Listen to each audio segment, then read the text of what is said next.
Bonjour Mickaël, Salut Sarah. comment vas-tu? Très bien et toi? Oui, très bien, merci. Tu as participé à un atelier avec Sandrine Roudex qui s'appelle Écrire avec son œil et ses sens en février dernier. Ouais, c'est exact. Et j'aimerais que tu partages avec les éventuels nouveaux participants Mhm. ton expérience avec Sandrine, si tu es d'accord. Avec plaisir. Super. Et bah, pour commencer, comment tu nous as connus? Comment as-tu connu les mots? Écoute, c'est pas moi qui vous ai connu directement. En fait, c'est un cadeau qu'on m'a fait de départ de mon ancien job qui m'a été offert. Donc le jour de mon départ, on savait que j'aimais écrire et on m'a dit bon bah tiens, on a pensé à toi et voilà ton cadeau. Donc c'est comme ça que j'ai découvert les mots. Super. Alors, tu dis que tu aimais écrire. C'était Ouais. quoi ta pratique de l'écriture? Alors, je suis pas un écrivain du quotidien, je suis un écrivain de période, c'est-à-dire que j'écris à des moments assez importants de ma vie, mais par contre sur tout et n'importe quoi.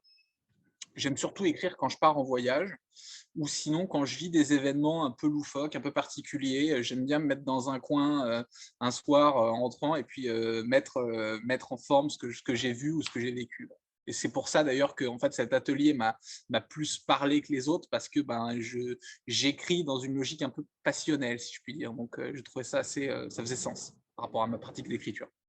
Ok.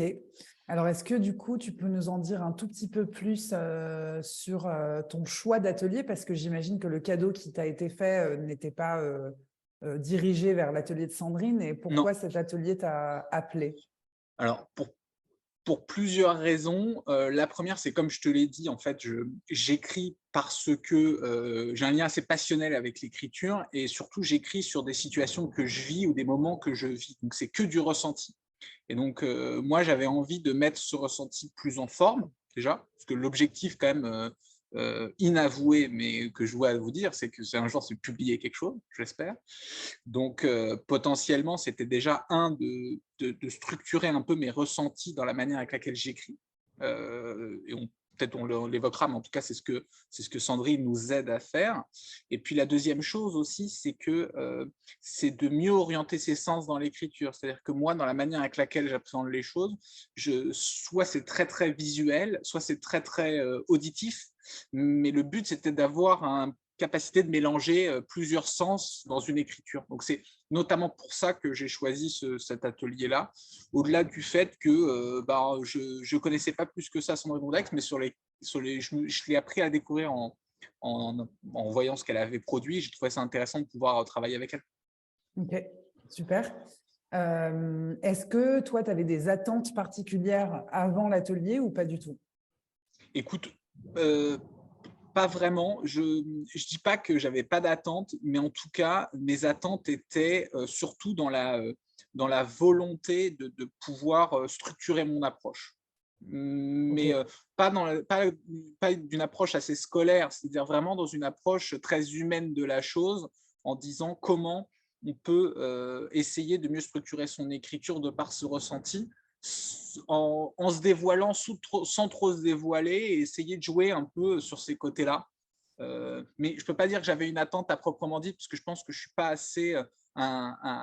assez mature encore dans un projet d'écriture pour dire ça.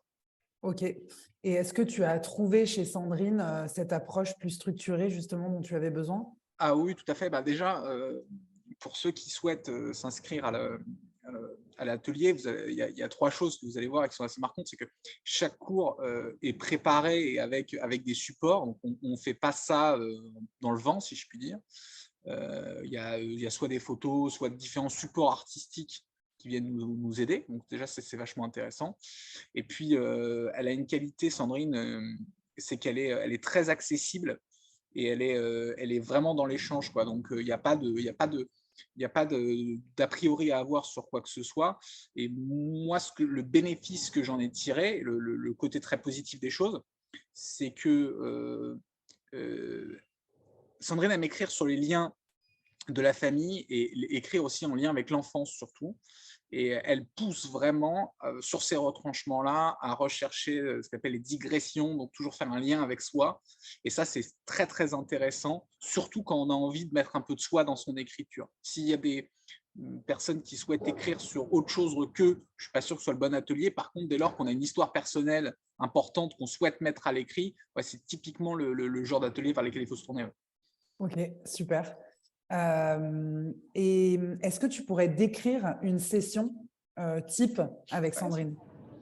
Ouais, alors la session type, elle ressemble à… déjà, il y a un thé ou un café qui est servi à l'arrivée, donc c'est tout de suite plus convivial. Donc on s'installe. Le premier élément qu'on va vous demander, Sandrine, c'est qu'est-ce que vous avez retenu de l'atelier de la veille, parce que, alors, peut-être pour ceux qui ne le savent pas, l'atelier, moi en tout cas, se découpait sur 5 jours consécutifs à hauteur de 3 heures. Donc c'était, je crois, ou 4 heures dans la journée, je ne me rappelle plus, mais en tout cas, c'était 5 jours consécutifs. Donc l'objectif, c'était à chaque fois de revenir sur ce qu'on avait fait la veille, donc le premier élément. Donc chacun échangeait. Ensuite, il y avait un exercice. Donc j'ai le souvenir d'un exercice, une photo d'une femme nue en face d'un évier. Le but, c'était de dire, voilà, soit vous êtes avec cette personne, soit vous êtes cette personne-là, et décrivez ce que vous percevez, ce que vous sentez. Donc, il y a un temps de travail forcément chacun dans son coin.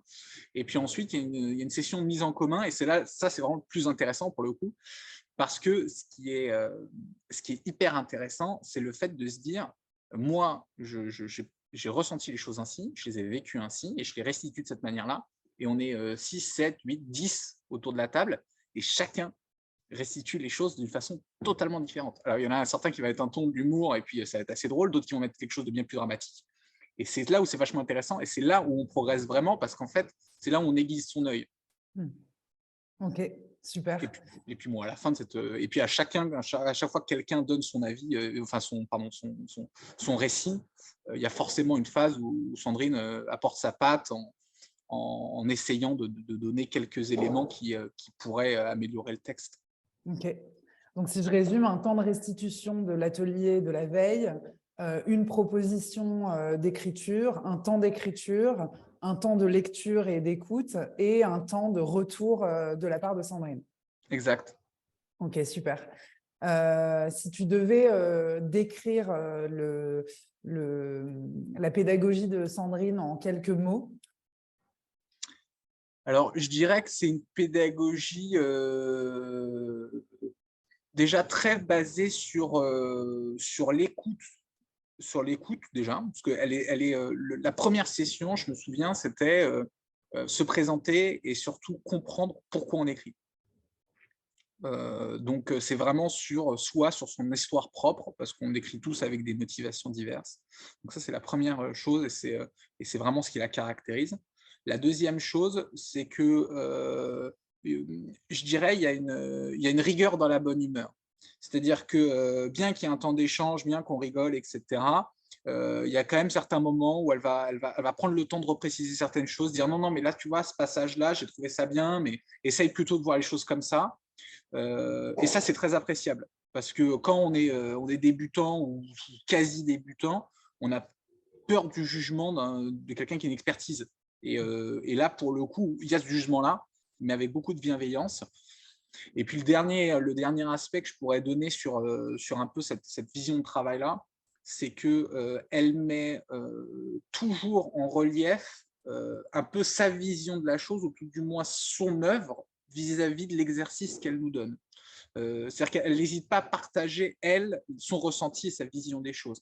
Alors, désolé de dire ça d'une façon très large, et c'est pas très cadré avec des termes bien précis, mais on est dans une école d'écriture, mais on n'est pas non plus à l'école. C'est-à-dire qu'on n'est pas là pour dire il y a cette phase-là, il y a cette phase-là, il y a cette phase-là. Donc, il y a un côté très… il y a de l'apprentissage, mais il n'y a pas ce côté très lourd dont vous partez avec des devoirs. Ce n'est pas du tout ça. Oui, c'est assez libre. Okay. Exactement. Ok, super. Tu veux dire un dernier mot sur les mots ou sur ton expérience globale? Eh ben, écoute, moi, c'était la première fois que je franchissais la porte de l'école. Déjà, je trouve le concept génial, parce que j'ai toujours dit que j'ai toujours voulu écrire un roman, et c'est vrai que c'est l'endroit idéal pour pouvoir se perfectionner, et surtout être entouré de gens comme soi. Parce que dans le monde actuel, c'est triste à dire, mais il y a peu de gens qui veulent écrire ou qui ont le projet d'écrire. Tout au moins, ils ne se manifestent pas dans la rue en levant la main au coin de celle-ci. Donc, c'est intéressant d'avoir un peu cet entre-soi. Puis vous êtes tous super sympas, il y a une bonne ambiance, il y a un super mood, c'est bien décoré. Le lieu... Non, mais c'est vrai, c'est vrai. Donc, je trouve que je trouve qu'il y a une super atmosphère dans le lieu. Le quartier est hyper inspirant en plus, parce que vous êtes en plein cœur de Saint-Michel. Donc, quand on arrive à l'école, rien que ça, c'est déjà une source d'inspiration monstre. Donc non, ouais, je recommande l'expérience et moi, je me laisse le droit d'en refaire un deuxième ou un troisième, si le temps me le permet. Super. Ben, merci beaucoup, Michael. Merci à Peut-être à toi. bientôt pour un nouvel Ouais, atelier. Et avec plaisir. pour les participants qui voient cette vidéo, Sandrine réanimera un atelier qui s'appelle « Écrire le roman familial » et qui aura lieu la première semaine du mois de mai, dans une semaine complète, comme ce que Michael vient de décrire avec l'autre atelier. Donc, on vous attend nombreux.